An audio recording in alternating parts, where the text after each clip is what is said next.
Dalam debat Pilpres ketiga, Pak Ganjar Pranowo tampil memikat jutaan rakyat Indonesia, termasuk saya.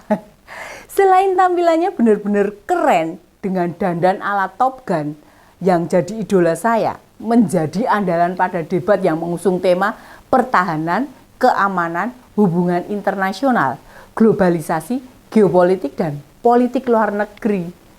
Outfit mereka memadukan jaket bomber dengan celana warna kaki, plus gaya kacamata aviator. Bener-bener keren. Ini dia, info terkini Widya.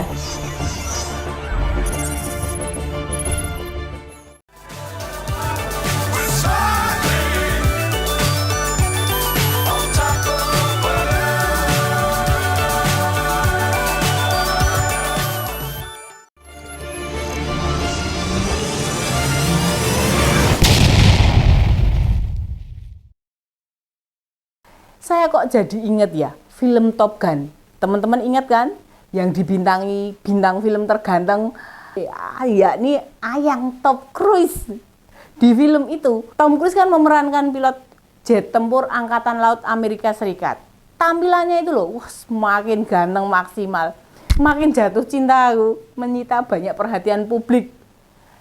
Kalau Tom Cruise Top Gun yang artinya senjata, sedangkan Pak Ganjar menjadi Top Gun, Top Ganjar, Top ganteng walwes.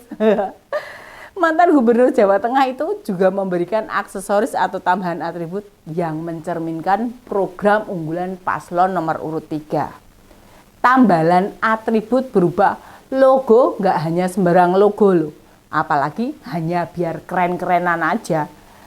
Tempelan itu mempresentasikan program unggulan mereka yang berkaitan dengan tema debat seperti modernisasi pertahanan sakti, prajurit sejahtera, geopolitik progresif. Tidak main-main itu, logonya itu ada artinya semua. Jangankan kita, coba lihat video rekaman debat Capres.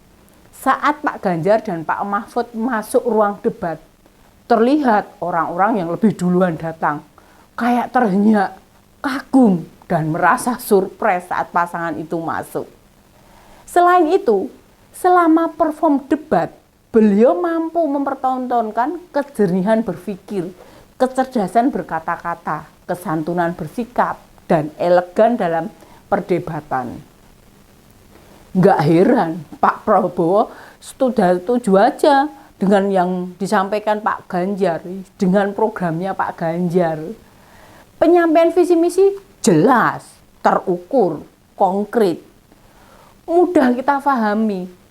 Pun saat merespon pertanyaan, menangkap pendapat, maupun memberikan pertanyaan dan ulasan, benar-benar menguasai tema. Nggak ada pernyataan yang bernada memvonis, menyerang, apalagi menjatuhkan lawan. Ini nih calon presiden yang berkelas, jos pokoknya, top markotop guys. Tak heran jika tidak hanya kita-kita yang jadi pendukungnya terpesona. Bahkan pesaingnya Pak Prabowo Subianto juga terpikat dengan Pak Ganjar. Bahkan sampai 3 kali loh Pak Prabowo itu menyatakan ia setuju dengan pernyataan-pernyataan Pak Ganjar.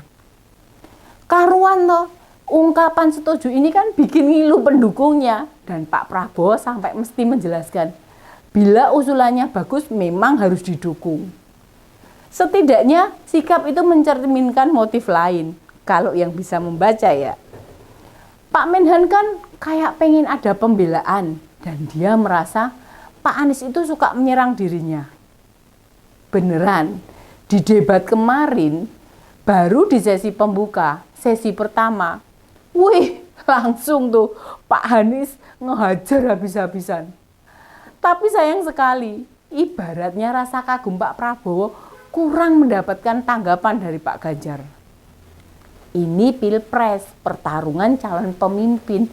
Masa sih bolo-bolonan kayak anak PAUD aja? Anak PAUD yang main kelereng itu loh, bolo sana, bolo sini.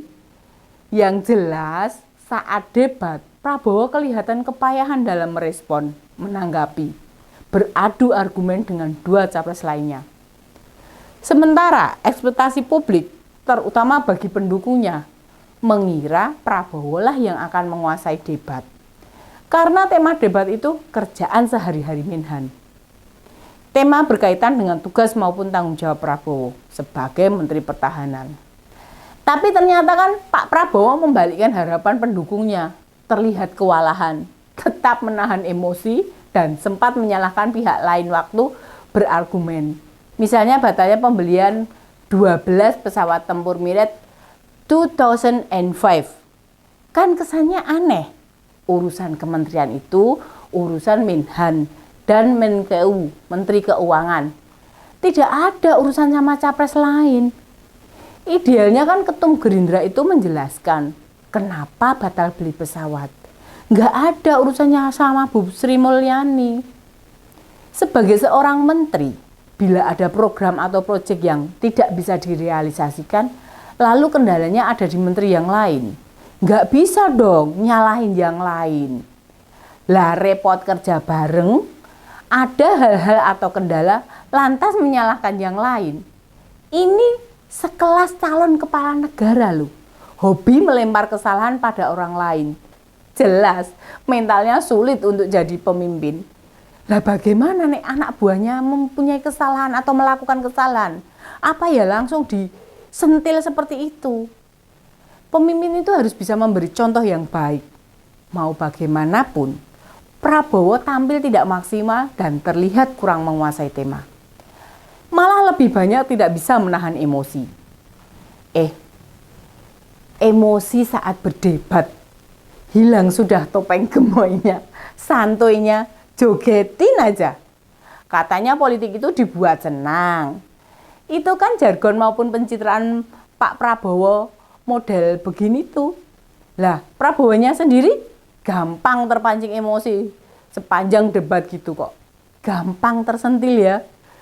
Dalam beberapa kali Prabowo mengaku setuju dengan pernyataan Pak Ganjar Pranowo. Padahal kan Pak Ganjar ini rivalnya dalam Pilpres loh. Ya Pak Prabowo mungkin bingung gitu ya, mikir juga. Menolak nggak punya argumentasi. Tidak merespon kok malah aneh. Hanya tersedia respon setuju atau tidak. Harusnya kan menolak atau memberi tanggapan yang lain. Jangan malah setuju, itu rivalnya loh. Masa 2 kali debat sering seide pada pernyataan Pak Ganjar. Mbok sudah mendukung Pak Ganjar aja, malah nggak beban, malah manut aja itu penak loh Pak. Capres yang berpasangan sama Gibran itu setuju soal pertama, gagasan Pak Ganjar mengenai Indonesia perlu membangun kerjasama. Dia juga setuju dengan negara dunia di area selatan-selatan untuk memanfaatkan sumber daya alam. Dasarnya yakni negara area selatan-selatan bisa menguatkan kerjasama, terutama membuat teknologi baterai yang akan meningkatkan perekonomian Indonesia. Yang kedua, Pak Prabowo kembali mengungkapkan persetujuan soal-soal penataan institusi pertahanan dan keamanan yang tumpang tindih. Bisa jadi selama ini Pak Prabowo menghadapi masalah itu, tapi nggak tahu gimana cara menyelesaikannya. Lantas kan ide dari Pak Ganjar ini untuk membereskan yang tumpang tindih itu dimulai dari pemimpin yang punya komitmen. Rakyat pemilih kayak kita ini nih, yang semula nggak paham dengan tema berat debat capres, jadi ngerti dan mulai paham persoalan pertahanan. Padahal kan selama ini taunya pertahanan keamanan ya seputar TNI, seputar tentara, peralatan tempur, alutsista, strategi, dan seputarnya. Namun Pak Ganjar membuka mata kita semua, pertahanan era modern, termasuk jaringan siber, teknologi, peran masyarakat, itu bagian dari pertahanan juga. Awalnya ya, Pak Prabowo sempat bilang loh, data Pak Ganjar dan Pak Anies itu salah. Tetapi dia sendiri tidak bisa menunjukkan data pembanding yang benar. Menyalahkan data orang, tetapi tanpa bisa menunjukkan yang benar yang mana. Jangan-jangan ini idenya tim sukses untuk asal menolak ide capres lain. Namun tanpa memberi jawaban dengan benar. Dia harus bagaimana? Jangan-jangan malah merasa dikerjain sama tim sesnya itu. Harusnya kan bisa menunjukkan bukti-buktinya, data-datanya. Demikian info terkini Widya, sampai ketemu lagi di Ini Dia, info terkini Widya selanjutnya. Salam cerdas. Ini dia info terkini Widya.